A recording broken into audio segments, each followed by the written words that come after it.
तो माली ने कहा सुन, तुझे तो दर्शन करने नगर में जाना होगा, गई थी तू, मुझे जाने की जरूरत नहीं। मैं जनक जी की नौकरी नहीं करता, मैं पूजा के भाव से उनकी सेवा करता हूँ, और अगर मेरी सेवा ही पूजा होगी तो तुझे तो दर्शन करने जाना पड़ा था, उनको दर्शन देने मेरे द्वार पर आना पड़ेगा। आई और भगवान मुस्कुरा रहे, भले आदमी हम द्वार पर खड़े, द्वार खोलो। और जैसे ही निगाह गई, अरे वो तो दोनों राजकुमार द्वार पर। माली दौड़ कर आया है, द्वार खोला है, भगवान ने हाथ जोड़कर चाचा जी कहकर प्रणाम किया है। माली रो पड़ा, नहीं प्रभु नहीं, कहां आप और कहां मैं, एक सामान्य सा चतुर्थ श्रेणी कर्मचारी। बोले नहीं, आप कर्मचारी किस श्रेणी के तो मुझे मालूम नहीं, लेकिन आप हमारे पिताजी की उम्र के दिखाई दे रहे हैं, इसलिए मैंने आपको चाचा जी कहकर बोला। और यही भगवान की भगवत्ता है, जो छोटे को आदर दे। बड़ों की तो जी हजूरी सबको ही करेगा, बड़ों को तो सर सर सर सर सब बोलेंगे, जो अपने से छोटे को आदर दे दे, सम्मान दे दे, वही भगवान होता है और कोई भगवान होता नहीं। जो छोटे को बड़ा बनाए, जो छोटे को सम्मानित करे। और दोनों ही अवतारों में भगवान श्री कृष्ण ने ग्वालों को अपनी पीठ पर चड्डू खिलाया, और भगवान श्री राम ने बंदरों को अपने सिर के ऊपर नचाया है। प्रभु तरुतर कपिडार पर, भगवान पेड़ के नीचे बैठे और बंदर पेड़ पर उछल कूद। बंदर कभी शांत नहीं बैठता, इस डाली से उस डाली पर, इस डाली से उस डाली पर, और कई बार वो शूशु वूशु भी ऊपर से ही कर देता है, वो कहाँ जाएगा। तो अभी भगवान को कोई क्रोध नहीं आता। एक बार लक्ष्मण जी ने कहा, प्रभु आपने अच्छा मूर्खों को खोपड़ी पर बैठाया है, ये कोई अकेले ही इनकी, ये ऊपर उछल कूद कर रहे हैं, और देखे पूछ इनकी इतनी लंबी कि आपके सिर पर आ रही है। तो भगवान ने कहा, लखन नाराज मत हो भैया, लगता है किसी ने किसी से सत्संग सुन लिया है इन बंदरों ने।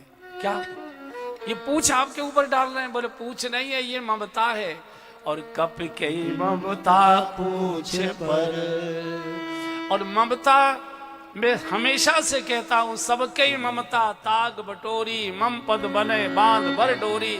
सारी ममता मुझे अर्पित कर दे, ये पूछ नहीं गिरा रहे, अपनी ममता ही मेरे ऊपर अर्पित कर रहे। भैया ये तो बड़े साधक लोग हैं। तो भगवान भगवान होते। इधर द्वार खोला, चाचा जी कहकर प्रणाम जब किया, माली रो पड़ा, प्रभु नहीं नहीं। बोले नहीं, आप हमारे पिताजी के आयु के। इधर भगवान बाग में पुष्प चयन करने लगे, इधर सुनैना जी ने, जानकी जी की माता जी सुनैना जी, और सुनैना की गोद में ही भक्ति बेटी बनकर आएगी, जिसकी दृष्टि में वासनाएं भरी, सुनयन, जिनके नेत्र दिव्य हैं, पवित्र हैं, वासना मुक्त हैं, उन्हीं की गोदी में उपासना बिटिया बनकर आया करती है। बेटी बाग में जाओ, कल तुम्हारा स्वयंवर है, कल तो नहीं जा पाओगी, आज बाग में गौरी माँ का पूजन करना, और गौरी माँ से मनोनुकूल अपने वर का वरदान लेकर आना। जाओ।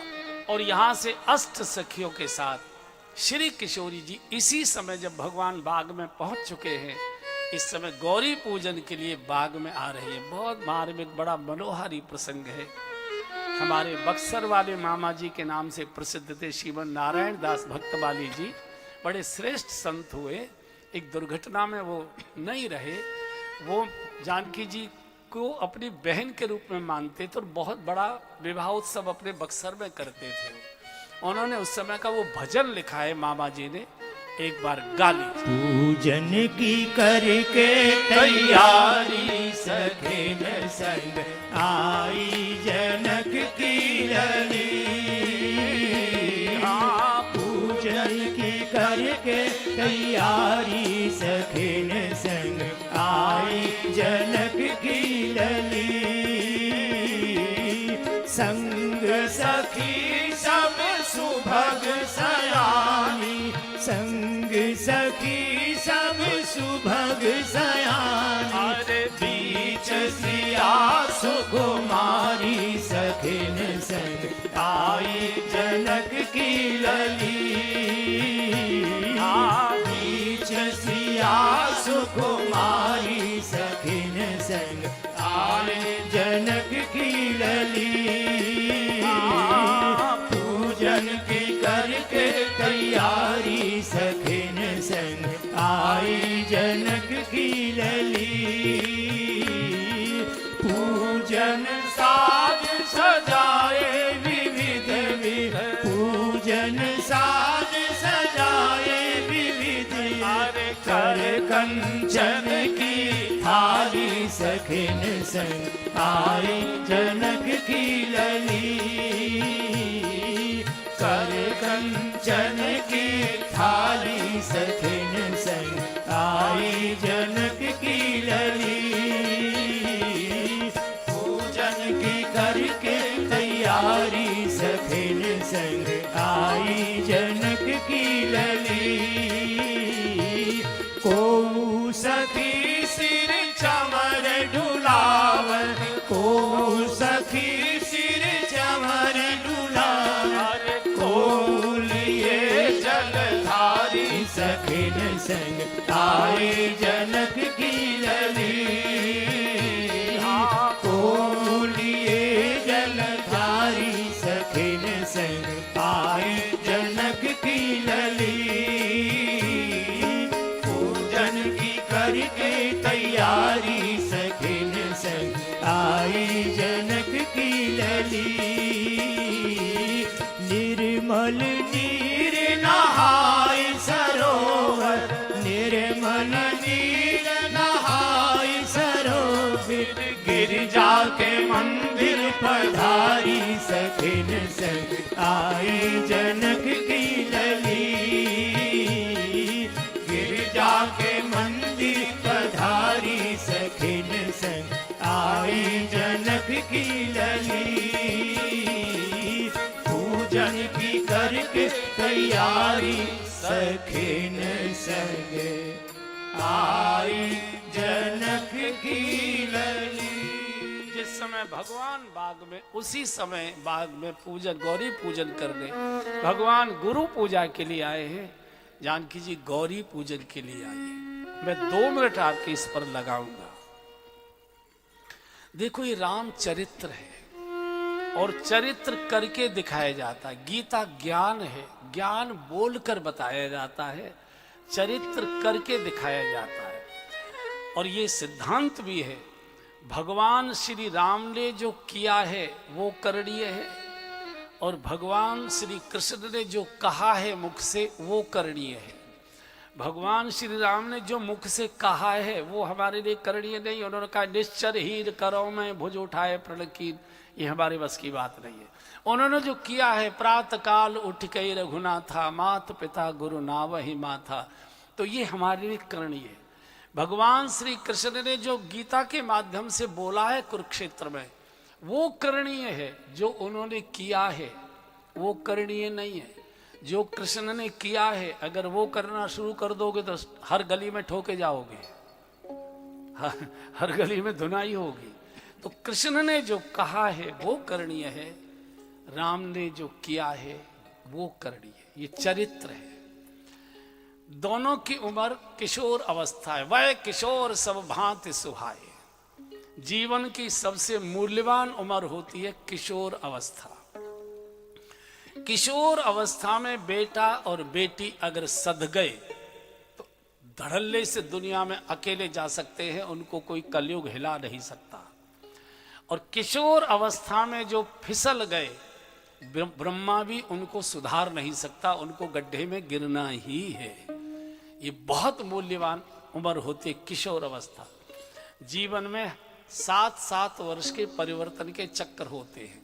हर 7 वर्ष बाद शरीर और मन इनमें परिवर्तन हो जाता है, अंगों की बनावट में परिवर्तन होने लगता है। जन्म से लेकर 7 वर्ष के बच्चे को कहते हैं शिशु।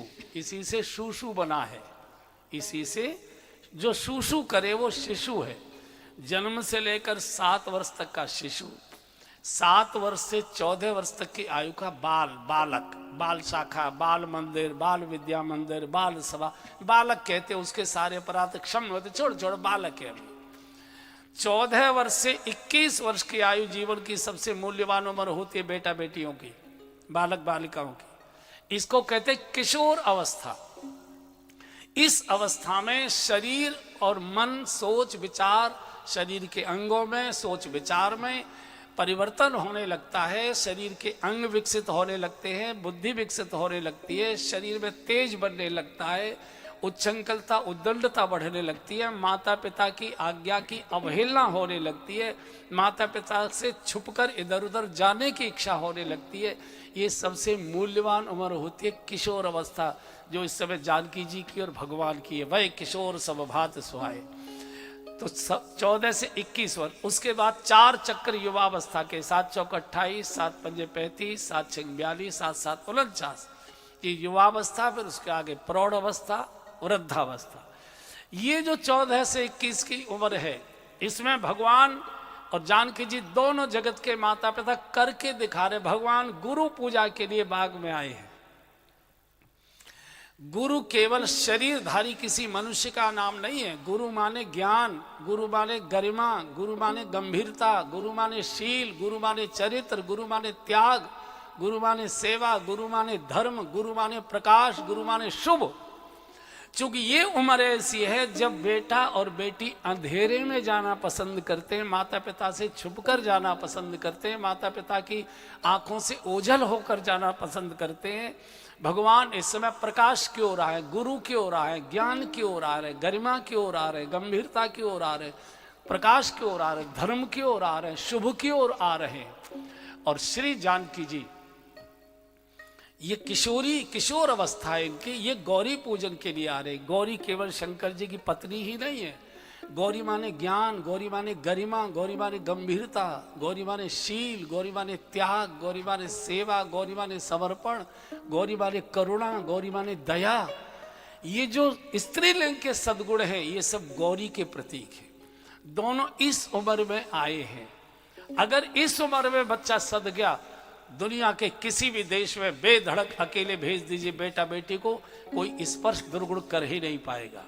ये उम्र ऐसी होती है जब माता पिता की आज्ञा की अवहेलना करने लगते हैं बेटा बेटी, छुपकर जाने लगते हैं, छुपकर आने लगते हैं, छुपकर खाने पीने लगते हैं, छुपकर चीज़ों को पढ़ने लगते हैं। ऐसी चीज़ें पढ़ते हैं जो छुपकर पढ़ी जाती है। इस समय अगर आंख से ओझल हो गए हमारे बच्चे, कोई उन्हें सुधार नहीं पाएगा, मरते दम तक वो वैसे ही रहेंगे, कोई चेंज आएगा नहीं। उनका आचरण व्यवहार अंत तक वही का वही रहे। तो जगत के माता पिता, माता रामो बत पिता रामचंद्र है, स्वामी रामो बत, मात पिता तुम मेरे, ये दोनों हमारे माता पिता करके दिखा रहे। और बंधुओं, किसी भी समाज को नष्ट करना हो, कुछ करने की जरूरत नहीं, उसकी किशोर पीढ़ी को नष्ट कर दीजिए, पूरा समाज नष्ट हो जाएगा। और उसकी 3 चीजें बिगाड़ दीजिए, कोई सेना भेजने की जरूरत नहीं। उसका भोजन बिगाड़ दीजिए, उसकी भाषा बिगाड़ दीजिए, और उसका भेष बिगाड़ दीजिए। कोई कुछ करने की आवश्यकता नहीं। कितना भी श्रेष्ठ समाज होगा, नष्ट हो जाएगा, धराशायी हो जाएगा। और आज भारत पर तीनों पर भयंकर आक्रमण है। भोजन, कोई बच्चा अपने घर के चौके का बना भोजन करने को तैयार नहीं। भोजन गया, भाषा गई, कोई अपनी भाषा पढ़ने को और बोलने को तैयार नहीं। हमारी बहन लोग तो अंग्रेजी की टांग तोड़, मेरी थोड़ी हिंदी कमजोर है। फिर आपका मजबूत क्या है भाई? फिर आपका मजबूत क्या है? भाषा गई। और तीसरा भेष गया। भेष को तो भगवान भी नहीं बचा पाएगा। आप भेष देखिए, चिथड़े, चीर लटक रही है, एक पैर ऊंचा, एक पैर नीचा, यहां फटा हुआ, यहां थेगड़ी, यहां थेगड़ी, यहां थेगड़ी, यहां थेगड़ी, घिसटती जा रही है पैंट, झाड़ू बुहारी लगाती जा रही है, लटक रहे चीर चबारे। मैंने कुत्ते से कहा, मैंने कि यार तू सोता रहता है, भौंक नहीं सकता? बोले कितना भौंकू, सब एक से ही दिखाई दे रहे हैं, कितना भौंक। हम लोग पहले रेल से जाया करते थे, छोटे छोटे स्टेशन होते थे, तो स्टेशन के जो जनरल वो होता है वेटिंग रूम, उसमें आपने देखा होगा विक्षुब्ध से पड़े रहते थे भिखारी।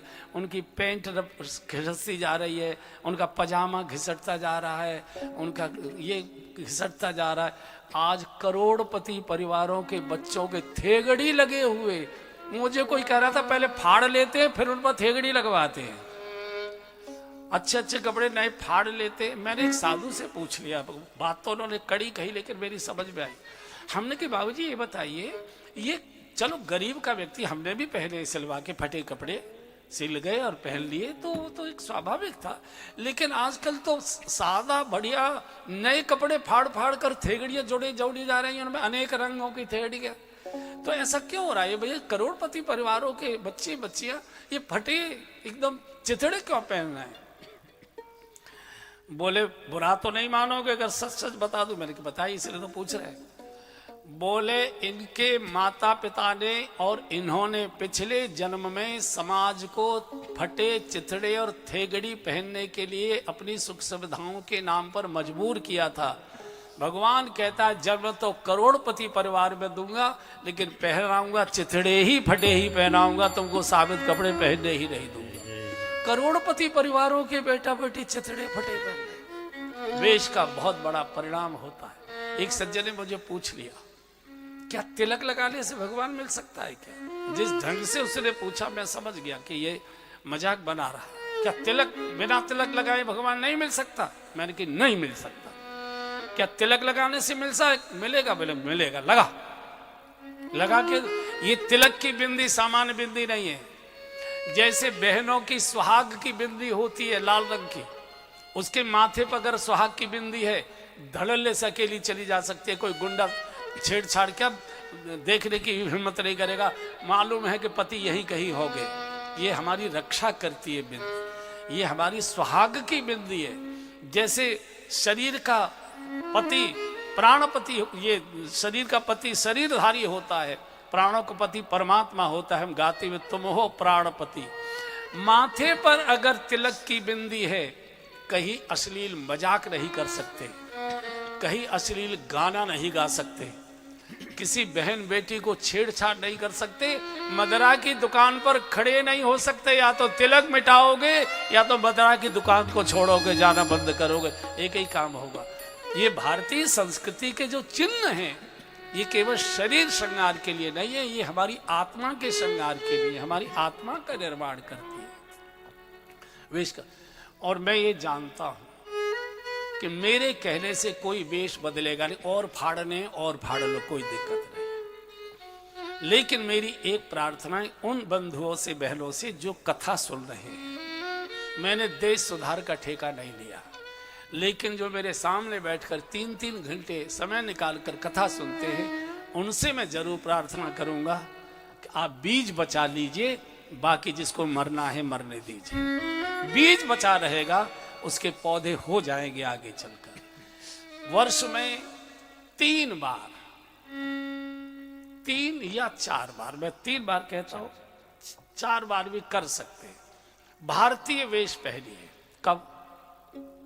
जब अपनी बहन से टीका कराए द्योज का, भारतीय वेश पहनकर कराइए। जब अपनी बहन से राखी बंधवाए, भारतीय वेश पहनकर बंधवाइए। जब अपना जन्मदिन मनाएं, भारतीय वेश पहनकर मनाएं। और जब अपनी विवाह की तिथि मनाएं, भारतीय वेश पहनकर मनाइए। बाकी पहनो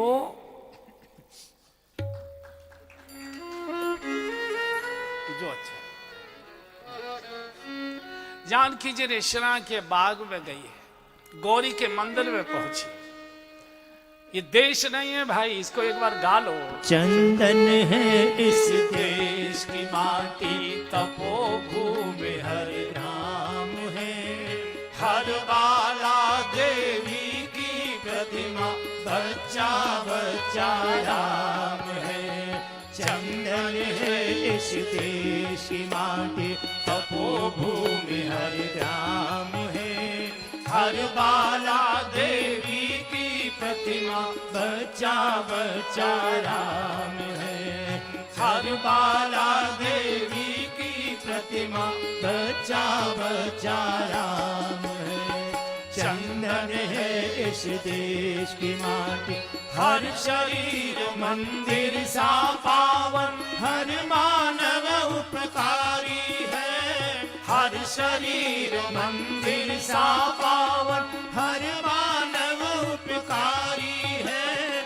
जहाँ सिंह बन गए खिलौने, गाय जहाँ माँ प्यारी है। जहाँ सिंह बन गए खिलौने, श्यामा प्यारी जहाँ सवेरा शंख बजाता, जहाँ सवेरा शंख बजाता, लोरी गाती शाम है।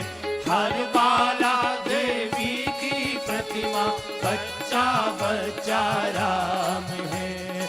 हर बाला देवी की प्रतिमा, बच्चा बच्चा राम है।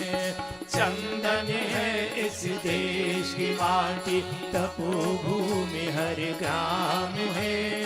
हर बाला देवी की प्रतिमा, बच्चा बच्चा राम है। हर बाला देवी की प्रतिमा, बच्चा बच्चा राम है। भारत देश नहीं है, भारत माँ है, इसकी गोदी में हम हैं। दुनिया में किसी भी देश को माँ कहकर नहीं बोला जाता। कोई नहीं कहता अमेरिका माता की जय हो, रूस माता की जय हो, इंग्लैंड माता की जय हो, जर्मन माता की जय हो, जापान माता की जय हो, चीन माता। अरे जो हमारा ही टुकड़ा है वहां भी नहीं कहते पाकिस्तान माता की जय हो। सारे जगत की माँ तो भारत माता है। पूरा संसार इसको भारत माँ के नाम से जाना करता है। एक बार बोल लीजिए, बोलिए भारत माता की जय। एक सखी बाग में घूमने गए तो दोनों राजकुमारों को देख लिया उसने, दौड़ कर गई, ओ जानकी, ओ जानकी, ये देवी कहीं नहीं जा रही है, देवता इस समय बाग में है, जल्दी चल। कौन है? बोले देखन बाग कुंवर दुई आवे, देखन बाग कुंवर दुई आवे। वय किशोर सब भांति सुहावे, वय किशोर सब भांति सुहावे। श्याम गौरी की मी कहूँ बखानी, श्याम गौरी की मी कहूँ बखानी। गिरा अनयन नयन बिनु बानी, गिरा अनयन नयन बिनु बानी। देवी वही दोनों राजकुमार जिन्होंने अपने रूप माधुर्य से सारे जनकपुर को पागल कर दिया था, इस समय बाग में पुष्प चयन कर रहे हैं। यहाँ से जानकी जी चली, तो जब चली है तो जानकी जी के आभूषण खन खन खन खन, पैरों की पायल, कमर की करधनी, हाथ के कंगन, जो भी आभूषण थे वो सब खन खन बजे। तो भगवान ने पुष्प चयन बंद कर दिया, उस दिशा की ओर देखने लगे किसके आभूषण है। हमारे भगवान मंत्र भी नहीं सुनते और भक्ति के आभूषणों को भी सुन लेते हैं। भक्ति का आभूषण भी भगवान को आंदोलित कर देता है। तो भगवान ऐसे देख रहे थे। जैसे ही जानकी जी को देखा, भगवान ने लक्ष्मण जी का हाथ पकड़, लखन भैया मेरा शरीर तेरे पास खड़ा है, लेकिन मेरा मन तो जानकी जी के पास चला गया। ये गौरी पूजन करने के लिए बाग में आई है। तात जनक तनया यह सोई, धनुष यज्ञ जही कारण होई। पूजन गौरी सखी लई आई, करत प्रकाश फिरे फुलवाई। सब गौरी पूजन कर रहे आई। अब यहां बड़ा विचित्र लगता है कि बड़ा भाई अगर किसी लड़की से आकर्षित भी हो जाता है तो उसकी चर्चा मित्रों को कर देता है, कई बार बहन को भी कर देता है, लेकिन छोटे भाई से नहीं करता। ये आज भी इतनी मर्यादा है। भाभी से कर देगा, बहन से भी कई बार कर देता है, लेकिन भाई से नहीं करता। भगवान अपने छोटे भाई से कह रहे हैं कि मेरा मन तो जानकी जी के पास। क्यों? भगवान जानते हैं लक्ष्मण से नहीं छुपाया जा सकता, क्योंकि लक्ष्मण शैया है, भगवान शेष पर शयन करते हैं और लक्ष्मी जी से सारी श्रृंगार की चर्चा तो शेषनाग पर ही बैठकर होती है। एक दूसरे, लक्ष्मण जी इतने पवित्र मन के हैं कि उनसे श्रृंगार की चर्चा की जा सकती है और उस श्रृंगार की चर्चा केवल भगवान को आनंदित करने के लिए सुन रहे हैं।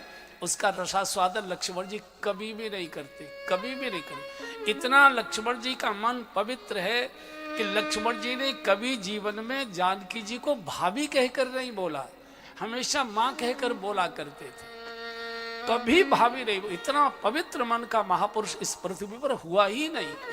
और ये बात कब पता लगी, जब रावण जानकी जी का अपहरण करके ले जा रहा था, तो सुग्रीव बैठे हुए थे पहाड़ की चोटी पर, बानरों से वार्ता कर रहे थे। तो उनको देखकर जानकी जी ने अपने आभूषण गिरा दिए थे, तो वो सुग्रीव ने पोटली बांध के रख लिए थे। जब भगवान गए हैं सीता जी की खोज में और सुग्रीव से भेंट हुई, तो सुग्रीव ने कहा, भगवान हम यहाँ बैठे थे एक बार, तो रावण किसी महिला को अपहृत करके ले जा रहा था, वो विलाप करती जा रही थी।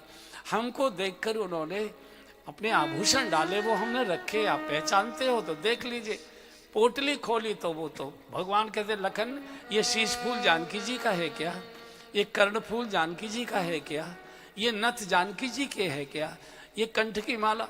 लक्ष्मण जी रो पड़े, प्रभु मैं कुछ नहीं बता पाऊंगा, ना हम जाना मी के उरे, ना हम जाना मी कुंडली। क्या पहचान सकते हो? बोले नूपुरे अहम जाना मी, मैं केवल माँ के बिछिया पहचान सकता हूँ, बाकी तो मैं कुछ नहीं जानता। मैंने माँ के चेहरे वगैरह को देखा ही नहीं, क्योंकि नित्य माँ के चरणों में शीश रखकर प्रणाम करता था। मैंने माँ के चरण देखे, चेहरा नहीं देखा। और लक्ष्मण जी ने कभी जानकी जी को भाभी कहकर नहीं बोला, हमेशा माँ कहकर बोला। इतना वैरागी, और श्रृंगार की चर्चा तो किसी वैरागी से ही करनी चाहिए। इधर जानकी जी ने जब भगवान को देखा, तो भगवान के माथे पर पसीने की बूंदें चूंकि पुष्प चयन कर रहे थे, बाल तिलक श्रम बिंदु सुहाए। जानकी जी तो घबरा गई, हे प्रभु ये क्या हुआ? मैंने तो मानसिक रूप से इनका वर्णन कर लिया, और इनको तो पुष्प चयन करने में पसीना आ रहा है। शंकर जी का इतना कठोर धनुष कैसे तोड़ पाएंगे? जहाँ प्रेम ज्यादा होता है वहाँ इसी प्रकार की कोमल भावनाएं हुआ करती है। जैसे माँ को कभी अपना बच्चा मोटा ताजी नहीं दिखाई देता, हमेशा कहेगी कितना भी खिला दो, कमजोर ही रहता है। तो जहाँ लाड़ प्यार ज्यादा होता है वहाँ इसी प्रकार की ममता। तो सीधी गई भवानी भवन बहोरी, भगवान टकटकी लगाकर देखते रहे। और यही भक्ति है बंधु। हम बिहारी जी जाते हैं दर्शन करने, आंगन में खड़े, बड़ी भारी भीड़ है, पर्दा लगा है, बिहारी जी पर्दे के अंदर है। हम हाथ जोड़े टकटकी लगाकर देख रहे हैं कि कब पुजारी जी पर्दा हटाएं और कब हम बिहारी जी का दर्शन करें। ये सामान्य दर्शन है, पर्दा लगा है, बिहारी जी पर्दे के अंदर हैं, हम आंगन में हाथ जोड़े खड़े हैं, और पर्दे के भीतर खड़े बिहारी जी अकुला रहे हैं, टकटकी लगाकर देख रहे हैं कि कब पुजारी मेरा पर्दा हटाए और कब मैं फरीदाबाद से आए अपने भक्त का दर्शन करूं। ये भाव की पराकाष्ठा है। भगवान हमारे दर्शन के लिए लालायित हूं। मुझे याद आती है सूरदास जी रात्रि की जो शयन आरती होती थी, जतीपुरा जाया करते, अंधे थे तो लालटेन ले जाते थे, सबसे पीछे खड़े इसलिए होते थे कि धक्का मुक्की से बच जाएंगे। तो जब आरती शुरू होती थी, जय जयकार होती, तो कंधे पर लालटेन रख के जोर जोर से बोलते थे, जय हो श्रीनाथ जी की, जय हो श्रीनाथ जी की, जय हो गिरिराज जी की। एक सज्जन ने मजाक कर दी, बोले बाबा हो तो तुम अंधे, दिखाई तो तुम्हें कुछ दे ना है, और हल्ला इतना मचा रहे हो, और यार लालटेन रखे हुए क्या फायदा है? जब तुम अंधे हो तो लालटेन है नहीं है, इससे क्या फर्क पड़ता है? तो सूरदास जी रो गए। वैसे भी आपने देखा है सूरदासों की आंखों से हमेशा आंसू टपकते रहते हैं। तो सूरदास जी ने कहा, भैया तू कोई नई बात तो बता नहीं रहा है, तो सारी दुनिया जानती है कि मैं अंधा हूं, लेकिन तू जो ये उल्हाना दे रहा है कि दिखाई तो तुमको देता नहीं, ये कंधे पर लालटेन रखने से, हल्ला मचाने से क्या फायदा है? सूर ने कहा, मैं ही तो अंधा हूं, मुझे ही तो नहीं दिखाई देता, मैं तो लालटेन रख के इसलिए हल्ला मचाता हूं कि लालटेन के प्रकाश में इस भीड़ में गिरिराज जी को सूरदास दिखाई दे जाए कि वहां खड़ा हुआ हल्ला मचा रहा है, कम से कम वो तो देख लेगा, उसकी दृष्टि हमारे ऊपर पड़े, हो जाएगा। तो भगवान देख रहे। और इधर गई है श्री जानकी जी, बहुत भाव भरी सभी बहनों से प्रार्थना है, जानकी जी की गाई हुई दुर्गा माँ की स्तुति को सब गाइए, पार्वती माँ की स्तुति को सब गाइए, सभी बहनें। एक बहन ने एक जगह हमको पूछ लिया कि ये तो उनको गानी चाहिए जिनको पति चाहिए, जिनकी शादी नहीं हुई है, तो उनको गाने से ये होगा कि उनको मनोनुकूल पति मिल जाएंगे, हमको तो जैसे मिल लेते मिल गए, हमको गाने से क्या फायदा। हम कह नहीं आप भी गाइए, आपको भी लाभ होगा। पूछा क्या लाभ होगा? हमने कि जो जिनकी शादी नहीं हुई है उनको तो ये गाने से मनोनुकूल पति मिल जाएंगे, और जिनकी शादी हो चुकी है इसको गाने से उनके पति उनके मनोनुकूल बन जाएंगे। इसलिए सबको, और बहनों की एक ही शिकायत है, दुनिया की मानेंगे, मेरी कभी नहीं सुनते हैं, ये मेरी ही नहीं सुनते। सब गाइए।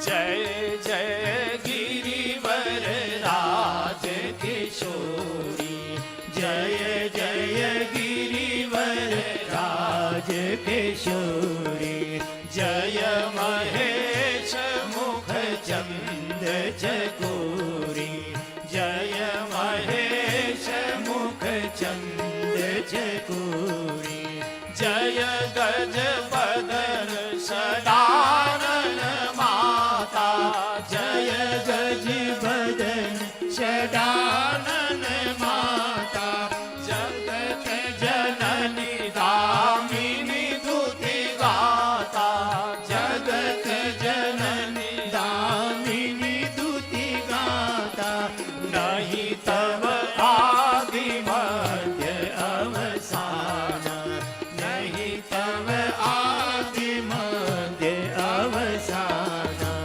अमित प्रभाव भेद नहीं जाना, अमित प्रभाव भेद नहीं जाना, विनय प्रेम वश भई भवानी, विनय प्रेम वश भई भवानी, खसी माल मूरति मुस्कानी, खसी माल मूरति मुस्कानी, सिय सत्य आशीष हमारी, सुन सिय सत्य आशीष हमारी, सुन सिय सत्य आशीष हमारी, सुन सिय सत्य आशीष हमारी, पूज ही मन कामना तुम्हारी, पूज ही मन कामना तुम्हारी। पत्थर की मूर्ति मुस्करा गई। विनय में, दैन्यता में, करुणा में इतनी ताकत होती है कि पत्थर की मूर्ति मुस्करा जाती है। हम अहंकार में इतने डूबे रहते हैं कि हमको देख के पड़ोसी भी मुंह बिगाड़ लेता है। विनम्रता से पत्थर भी पिघलते हैं। और यहाँ से आशीर्वाद लेकर जानकी जी सखियों के साथ भवन को भगवान पूजा के पुष्प लेकर गुरुदेव के चरणों में आज रात्रि का विश्राम, अगले दिन का प्रातः काल का सूर्योदय जानकी जी के भाग्य का निर्णय लेकर उदित हो रहा है। सब देश विदेश के राजे महाराजे सब श्रृंगार कर करके ब्यूटी पार्लरों से तैयार हो होकर सब रंगभूमि की ओर दौड़े चले जा रहे हैं। इधर सतानंद जी को भेजा है वशिष्ठ जी के पास महाराज जनक जी ने कि जाइए विश्वामित्र जी को दोनों राजकुमारों के साथ आदर सहित रंगभूमि लाएं, कार्यक्रम प्रारंभ हो। यहाँ से विश्वामित्र जी राम और लक्ष्मण जी के साथ रंगभूमि की ओर चले हैं। पूरे के पूरे जनकपुर के नागरिकों में भगदड़ मच गई। धाये धाम काम सब त्यागी, मनोरंग निधि लूटन लागी। सब दौड़ पड़ी, अपार भीड़ रंगभूमि में।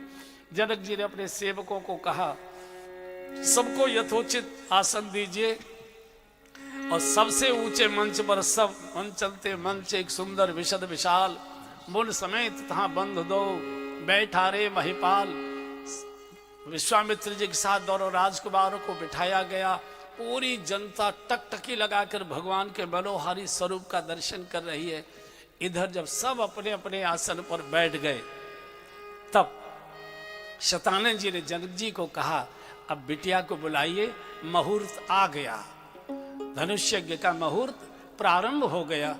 अब बिटिया को बोले बहुत सुंदर श्रृंगार किया है सखियों ने। चूंकि जानकी जी जगन माता हैं, और माँ का श्रृंगार वर्णन करना ही अपराध माना गया है। माँ तो कैसी भी हो पूज्य ही हुआ करती है।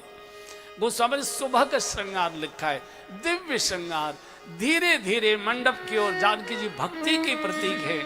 भक्ति की धीरे धीरे सुगंध बखेरती हुई मधुर मधुर कंठ से मधुर मधुर गीत गाते हुए सखियां मंडप पे जानकी जी को प्रवेश कर रही है।